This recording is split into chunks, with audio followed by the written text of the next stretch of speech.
Muy bien, gloria a Dios. Nuevamente en esta mañana. Me gustaría compartir con vosotros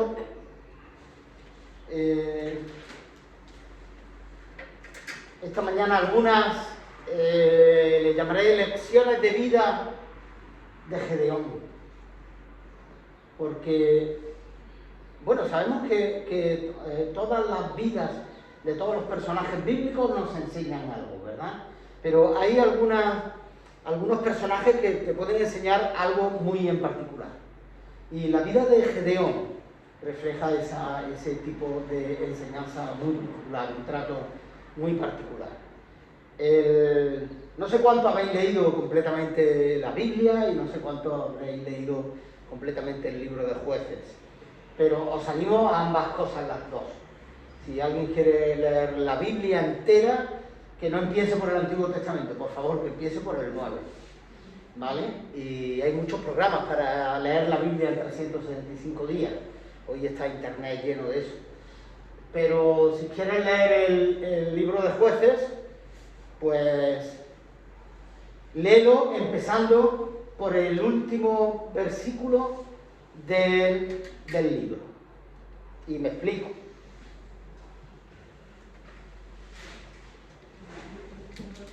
Dice así el último versículo del libro de Jueces. En estos días no había rey en Israel. Cada uno hacía lo que bien le parecía. Hablamos de un tiempo muy difícil. Un tiempo en el que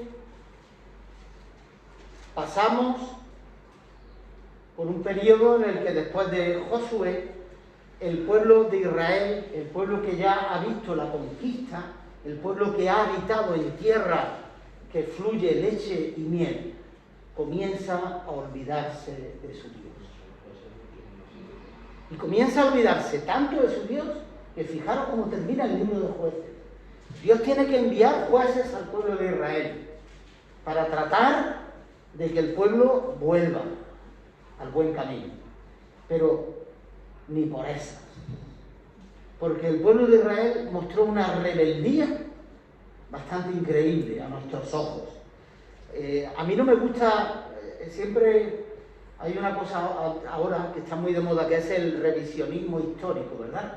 Ahora hace 2 o 3 años fue una bomba, un bestseller, un libro que negaba que la Inquisición en España hubiera hecho tanto daño como se dice, y lo atribuían a una leyenda negra que los protestantes y los anglosajones hicieron contra el Imperio español. Pero yo os digo que soy un friki de la Inquisición y os digo que la Inquisición hizo mucho daño. Tanto que al día de hoy todavía hay reminiscencias de todo eso. Y hay algunas procesiones, incluso pueden ver algunos vestigios de la Inquisición, aún al día de hoy procesionándose por las calles españolas. El revisionismo histórico es malo. Analizar algo que ocurrió siglos atrás con lo que hoy sabemos es un error, porque había que estar allí.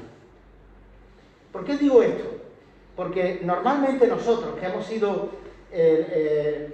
adoptados y que hemos sido injertados en el olivo, hemos sido injertados en el pueblo de Israel por la gracia de nuestro bendito Dios y su Hijo Jesucristo, vemos el pueblo de Israel y fácilmente decimos que rebelde era. ¿Cómo se olvidaron de Dios? ¿Cómo ese Dios que los sacó de Egipto, ese Dios que abrió el mar, que pudieron pasar, que hizo perder al ejército, un ejército inmenso, el mayor en aquel momento, lo hizo perecer bajo las aguas? Cómo luego después que le dio la tierra, cómo después que conquistó una tierra que fluía leche y miel, fértil, cómo se olvidaron de Dios. ¿Cómo puede ser eso? Pero ¿cuántas veces tú no te olvidas de Dios? ¿Y cuántas veces tú no has sido rebelde a la voz de Dios? Así que miremos y analicemos la historia del pueblo de Israel que bíblicamente está revelada para aprender, no para juzgar. porque el primer rebelde soy yo. Pablo lo decía, yo tengo que estar todos los días sujetándome, no lo decía en esta expresión, pero todos los días consagrándome, porque tengo un cuerpo de muerte. ¿Y quién me librará de él?, decía el apóstol Pablo. Así que revisemos la historia de Israel para aprender, no para juzgar. Y en esa historia, como vemos, Dios ve que el pueblo se ha apartado de él. Y en un periodo transitorio entre la vida de Josué, establece jueces en Israel y posteriormente, al no querer el pueblo de Israel ser regido por jueces, establece reyes.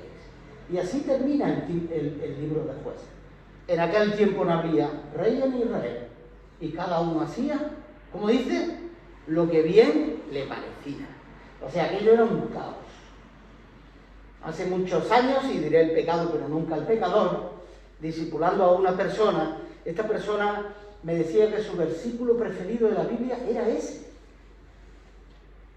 El último versículo del libro de Jueces. Os podéis imaginar cómo acabó el discipulado. Acabó como el rosario de la aurora. Muy mal. Porque claro, una persona que su versículo preferido de la Biblia es ese, y encima se encuentra conmigo, que mi versículo preferido es, o el principio de la sabiduría es el temor a Jehová, pues entonces no íbamos a casar muy bien. Así que el discipulado no fue muy bien. Gedeón, uno de los jueces de Israel. Quiero leeros el capítulo 6, y vamos a aprender algunas cosas, principios espirituales en la vida de Gedeón. Os he hecho el contexto un poquito, resumido el contexto en el que la vida de Gedeón está. Es decir, en una situación en la que el pueblo de Israel ha sido rebelde a la liberación que Dios hizo de su pueblo desde Egipto. Esta mañana en el devocional se nos recordaba eso, ¿verdad? Cómo Dios nos ha liberado de la esclavitud de Egipto y cómo debemos de liberarnos de cualquier esclavitud para estar sirviéndole a Él. Este es el contexto histórico en el que leemos el capítulo 6. Los hijos de Israel hicieron lo malo ante los ojos de Jehová, y Jehová los entregó en mano de Madián por 7 años. Y la mano de Madián prevaleció contra Israel. Y los hijos de Israel, por causa de los madianitas, se hicieron cuevas en los montes y cavernas y lugares fortificados. Pues sucedía que cuando Israel había sembrado, subían los madianitas y amalecitas y los hijos del oriente contra ellos. Subían y los atacaban. Y acampando contra ellos, destruían los frutos de la tierra hasta llegar a Gaza. Y no dejaban que comer en Israel ni ovejas, ni bueyes, ni asnos. Porque subían ellos y sus ganados, y venían con sus tiendas en grande multitud, como langostas. Ellos y sus camellos eran innumerables. Así venían a la tierra para devastarlos. De este modo empobrecía Israel en gran manera por causa de Madián, y los hijos de Israel clamaron a Jehová. Y cuando los hijos de Israel clamaron a Jehová a causa de los madianitas, Jehová envió a los hijos de Israel un varón profeta, el cual les dijo: así ha dicho Jehová, Dios de Israel: yo os hice salir de Egipto y os saqué de la casa de servidumbre. Os libré de la mano de los egipcios y de mano de todos los que os afligieron, a los cuales eché de delante de vosotros, y os di su tierra. Y os dije: yo soy Jehová vuestro Dios. No temáis a los dioses de los amorreos, en cuya tierra habitáis. Pero no habéis obedecido mi voz. Y vino el ángel de Jehová y se sentó debajo de la encina que está en Ofra, la cual era de Joás Abiecerita. Y su hijo Gedeón estaba sacudiendo el trigo en el lagar para esconderlo de los madianitas. Y el ángel de Jehová se le apareció y le dijo: Jehová está contigo, varón esforzado y valiente. Y Gedeón le respondió: ay, Señor mío, si Jehová está con nosotros, ¿por qué nos ha sobrevenido todo esto? ¿Y dónde están todas sus maravillas que nuestros padres nos han contado? Diciendo, ¿no nos sacó Jehová de Egipto? Y ahora Jehová nos ha desamparado y nos ha entregado en manos de los madianitas. Y mirándole Jehová le dijo, ve con esta tu fuerza y salvarás a Israel de la mano de los madianitas. ¿No te envío yo? Entonces le respondió, ah, Señor mío, ¿con qué salvaré yo a Israel? He aquí que mi familia es pobre en Manasés y yo el menor en la casa de mi padre. Jehová le dijo, ciertamente yo estaré contigo y derrotarás a los madianitas como a un solo hombre. Y él respondió, yo te ruego que si he hallado gracia delante de ti, me des señal de que tú has hablado conmigo. Te ruego que no te vayas de aquí hasta que vuelva a ti y saque mi ofrenda y la ponga delante de ti. Y él respondió, yo esperaré hasta que vuelvas. Y entrando Gedeón preparó un cabrito y panes sin levadura de un efa de harina, y puso la carne en un canastillo y el caldo en una olla, y sacándolo se lo presentó debajo de aquella encina. Entonces el ángel de Dios le dijo, toma la carne y los panes sin levadura y ponlos sobre esta peña y vierte el caldo. Y él lo hizo así. Y extendiendo el ángel de Jehová el báculo que tenía en su mano, tocó con la punta la carne y los panes sin levadura, y subió fuego de la peña, el cual consumió la carne y los panes sin levadura. Y el ángel de Jehová desapareció de su vista. Viendo entonces Gedeón que era el ángel de Jehová, dijo, ah, Señor Jehová, que he visto al ángel de Jehová cara a cara. Pero Jehová le dijo, pasa a ti, no tengas temor, no morirás. Y edificó allí Gedeón altar a Jehová, y lo llamó Jehová Shalom, el cual permanece hasta hoy en Ofra de los abiezeritas.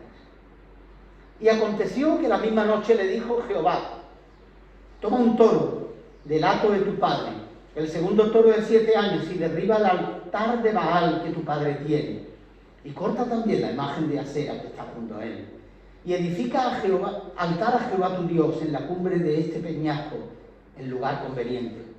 Y tomando el segundo toro, sacrifícalo en holocausto con la madera de la imagen de Asera que habrás cortado. Entonces Gedeón tomó 10 hombres de sus siervos e hizo como Jehová le dijo. Mas temiendo hacerlo de día por la familia de su padre y por los hombres de la ciudad, lo hizo de noche. Por la mañana, cuando los de la ciudad se levantaron, he aquí que el altar de Baal estaba derribado y cortada la imagen de Asera que estaba junto a él. Y el segundo toro había sido ofrecido en holocausto sobre el altar edificado. Y se dijeron unos a otros, ¿quién ha hecho esto? Y buscando e inquiriendo les dijeron, Gedeón, hijo de Joás, lo ha hecho. Entonces los hombres de la ciudad dijeron a Joás, saca a tu hijo para que muera, porque ha derribado el altar de Baal y ha cortado la imagen de Asera que estaba junto a él. Y Joás respondió a todos los que estaban junto a él, ¿contenderéis vosotros por Baal? ¿Defenderéis su causa? Cualquiera que contienda por él, que muera esta mañana. Si es un Dios, contienda por sí mismo con el que derribó su altar.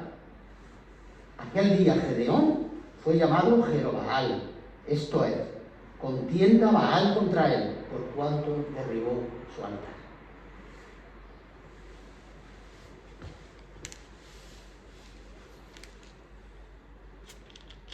Es que del frío estoy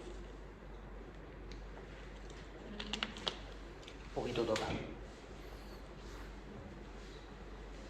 Os animo a que sigáis leyendo la historia de Gedeón, los que terminéis de leer el capítulo 6 y leáis el capítulo 7 y el famoso capítulo 8, con la destrucción de las murallas de Jericó. Pero en lo que nos interesa hoy, en esta mañana, varias cosas. Primero, como he dicho, la situación social en la que se encontraba Gedeón y cómo recibe el llamado. El pueblo de Israel se ha olvidado de Dios y ha levantado altares a ídolos, Baales, y en concreto a la diosa Asera. Así vivía el pueblo de Israel. ¿Te imaginas por un momento en esa situación? Fijaros cómo Gedeón, cuando el ángel de Jehová se le aparece, dice, pero ¿qué hay de ese Jehová que liberó a nuestros padres de Israel? ¿Y qué hay de esas maravillas que nos han contado de él? O sea, Gedeón sabía por sus padres todas las maravillas que Dios había hecho. Y si las sabía Gedeón, las sabían todos los demás. Pero sin embargo, estaban poniendo su confianza en otras cosas, en otros dioses.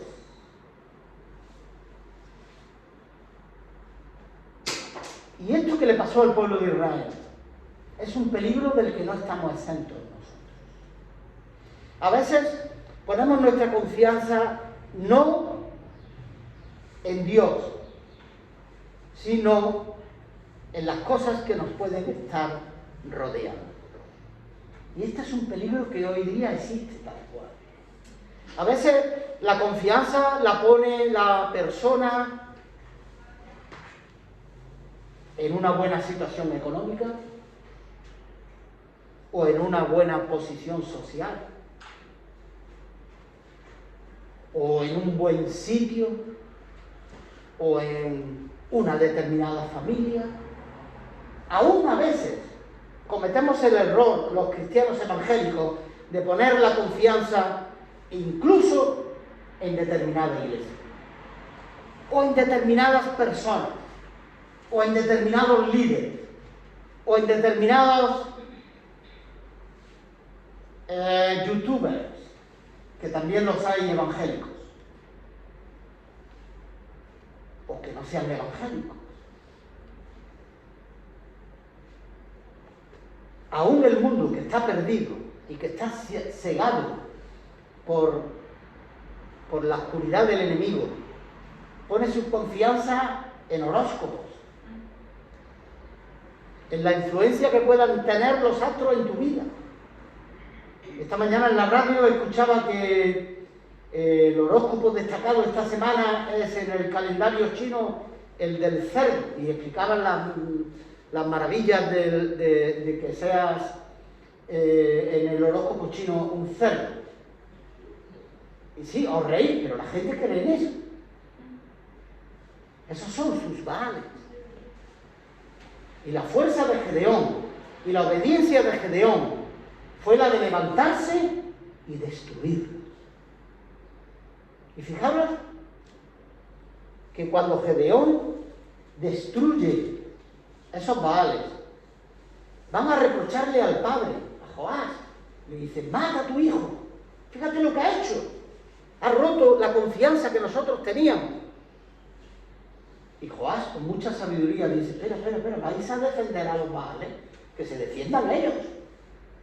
No son tan poderosos, que se defiendan ellos. Y dice que aquel día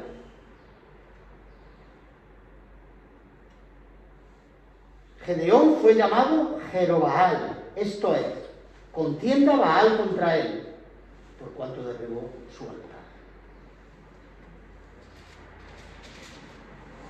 Yo pienso que como personalmente estamos llamados a destruir aquellos Baales, aquellos dioses que le están quitando la gloria a Dios. Y cada uno de nosotros sabemos cuáles son. Así que a nivel personal te quiero invitar esta mañana a que tomes las fuerzas de Gedeón y puedas derribar tus altares. Pero como iglesia quiero hacer un llamado a que podamos derribar los altares de este mundo perdido.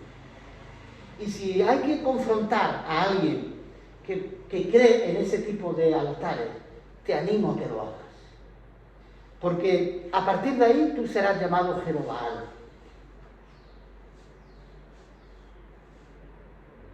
Y tener la valentía de Gedeón para derribar los altares y la sabiduría de su padre para confrontar al enemigo. Porque si el padre no hubiera tenido sabiduría, no sabemos qué hubiera pasado con Gedeón. Al padre de Gedeón no se le apareció el ángel de Jehová. El ángel se le apareció a Gedeón. Y cuando se le aparece, le dice: Gedeón, tú puedes salvar. Y fijaros qué actitud de un siervo de Dios. Cuando recibe el llamado, se humilla, no se enaltece, Gedeón no dijo, sí, Señor, yo cogeré las fuerzas y... No, dijo, espera, ¿cómo va a ser esto? Yo soy de la tribu de Manasés, o sea, de la tribu de la menos poderosa de Israel. No era de la tribu de Judá.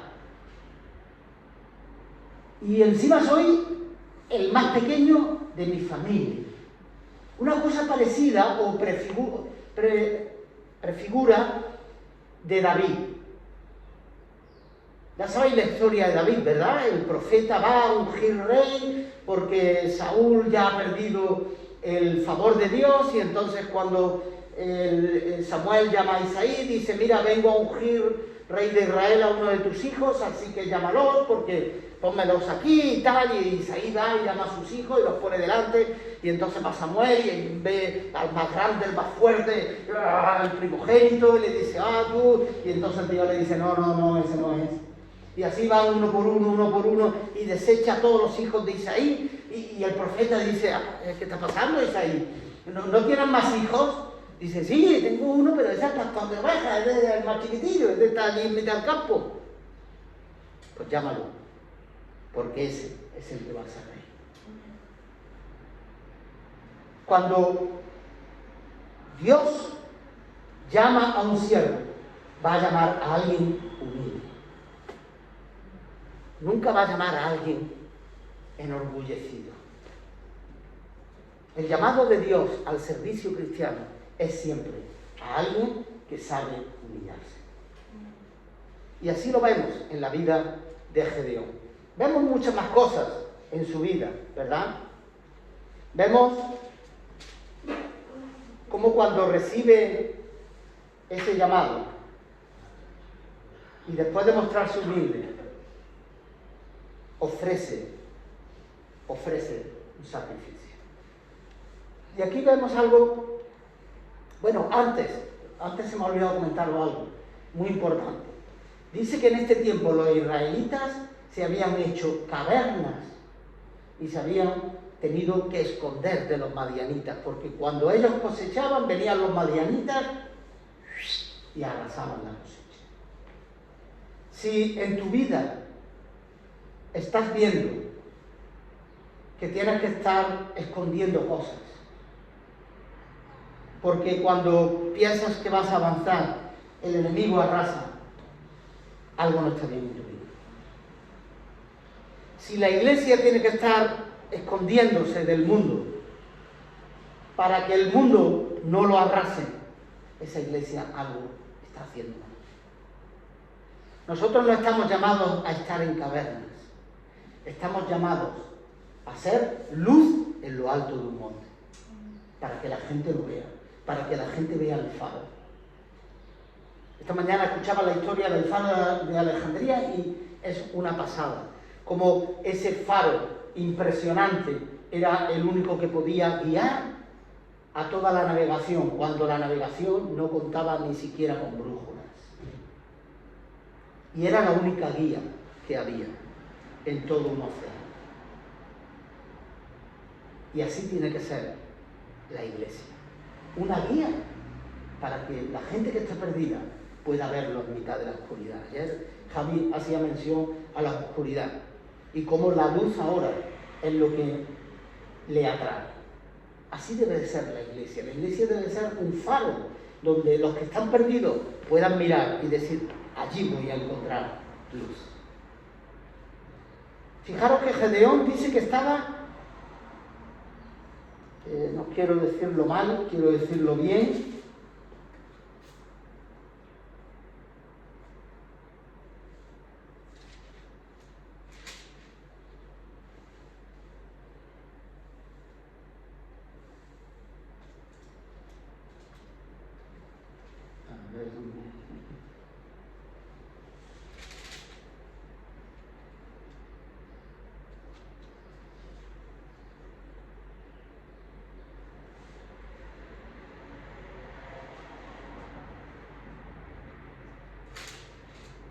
me ha perdido un momento.